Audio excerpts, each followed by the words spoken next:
What's up, everybody? Welcome to another vlog, and you know what? I kind of look in shambles. I'll be right back. Alright, everybody, cleaned up, haircut done, some normal clothes on, I guess you could say, and it is time for brunch. It's only 11 a.m. This is, again, one of the earlier times that I've eaten, but day off.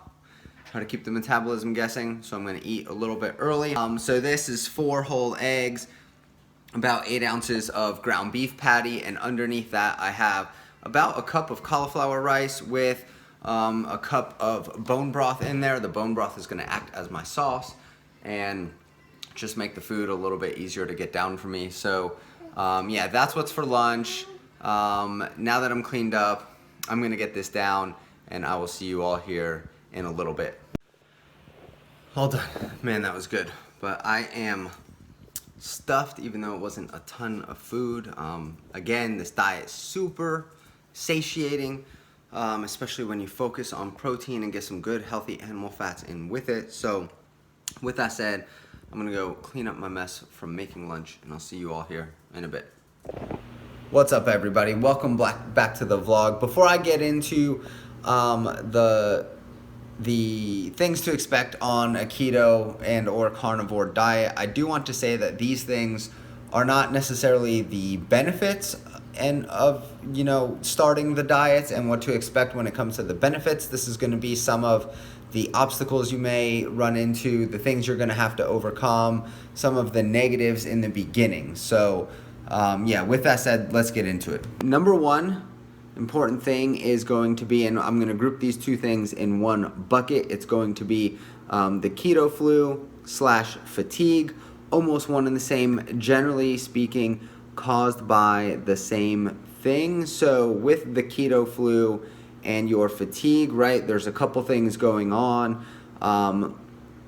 It is going to be heavily related to the fact that your body is flushing a lot of electrolytes out. You now have lower insulin levels, which is signaling to your kidneys to excrete and flush out an overabundance of fluid.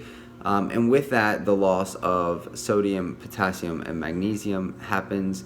For the carnivore community, we're eating a lot of red meat, or anybody with focusing on animal foods, eating a lot of red meat, generally higher in potassium.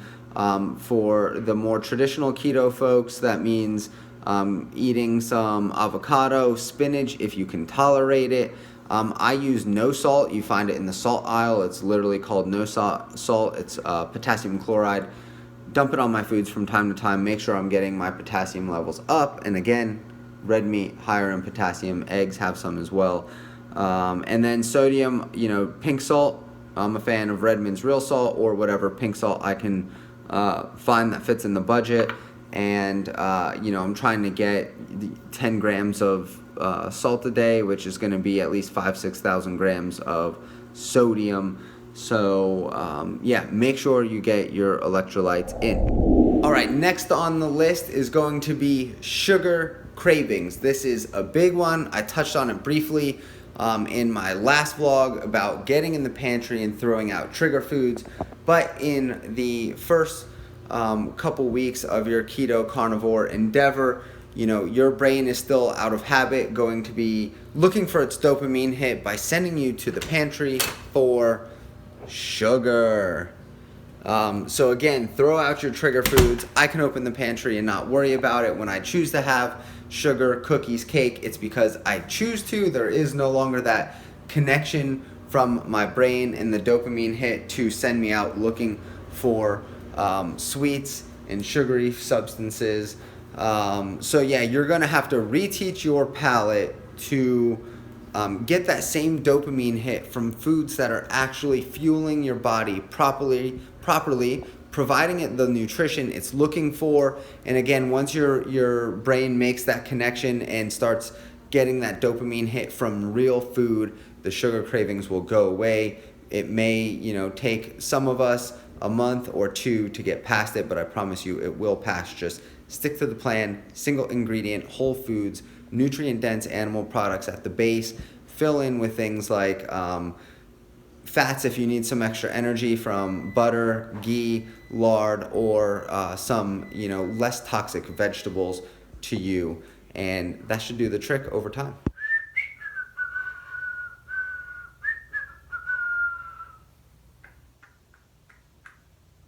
Oh, just kidding. But let's talk about digestive issues. The third thing you may experience trouble with or may need to overcome when starting a keto carnivore diet is some form of digestive issues. For those of us in the ketogenic camp who are maybe over-consuming indigestible, fibrous plant material foods, you may suffer with constipation. For those of us in the carnivore community, especially on the days you are legit zero fiber, you may suffer from the opposite. So some things to keep in mind is that will pass over the first week or two as your microbiome starts to adjust, your gut starts to adjust to the new stimulus or stimuli. Your digestion will improve, especially from on a zero fiber carnivorous specific diet. So yeah, that will pass. For those of you who continue to think fiber is crucial to optimizing your digestion, relieving constipation, bloating, gas, etc., I'll put a link in my description to a study that I found on PubMed that I've spoke to before in my video about fiber. I will put a link to that in the description as well, so that way you can kind of at least visually see an actual study done on humans when it comes to fiber and digestion. And on a personal note, for me, I know the lower my fiber intake, and on the days I'm having zero, are the days I feel the best. There's no bloating, no cramping, no gas, no constipation, no any of that. So if you don't believe me, look in the description below. Try it out for yourself. N of one study is always the best.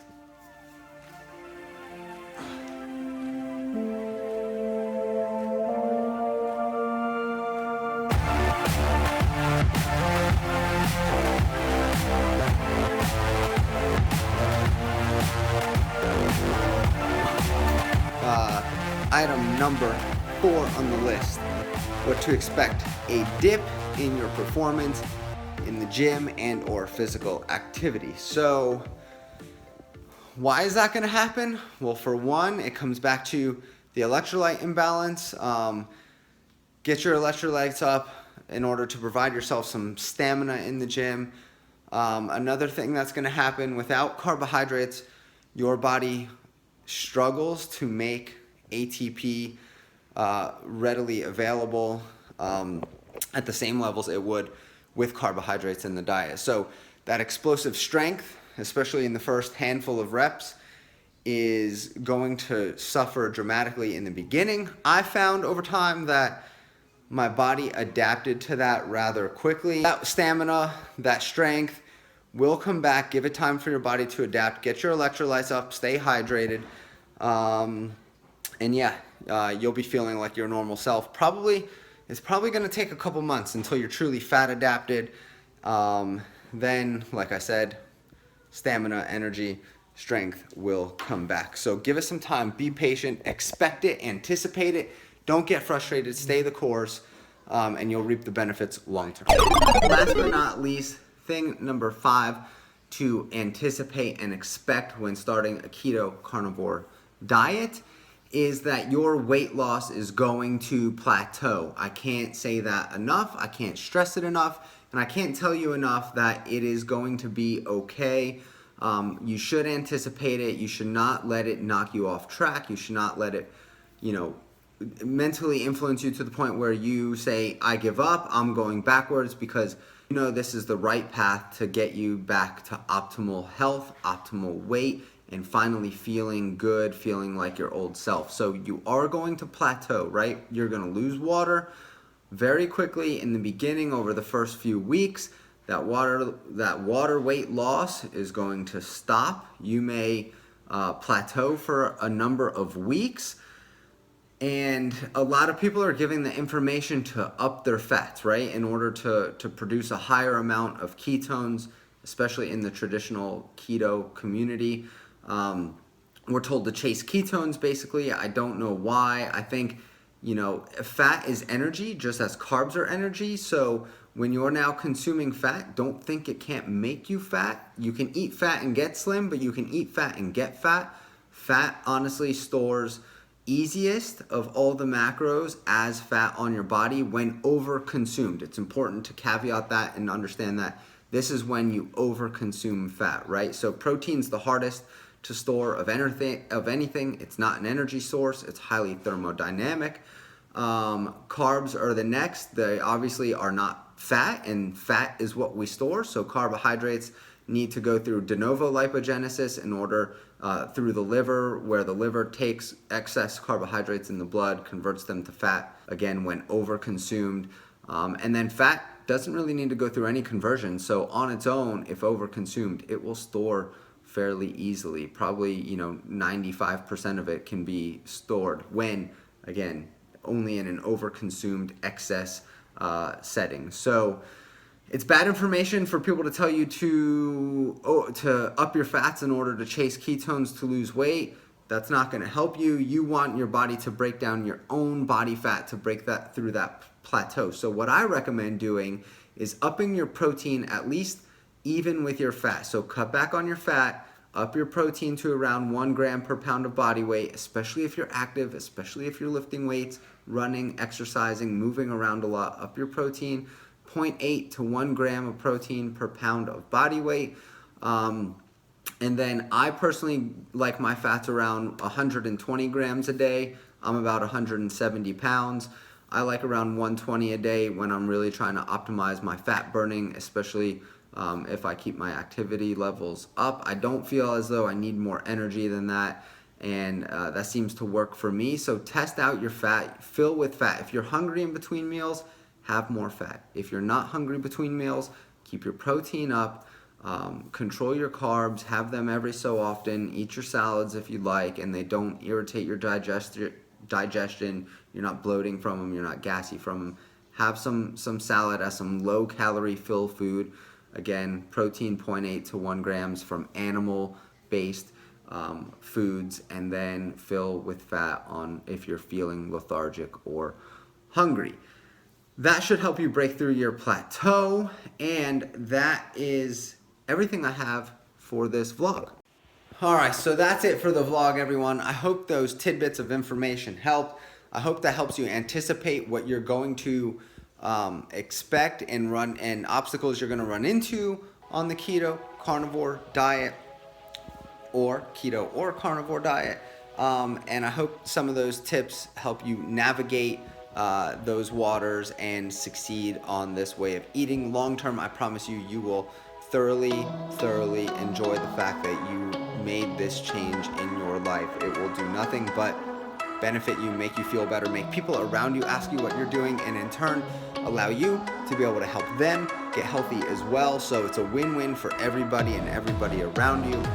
So thank you for watching. Subscribe to the channel if you haven't already, or if you found anything valuable in this. Again, check the links in the description. And until the next one, thank you. See you next time.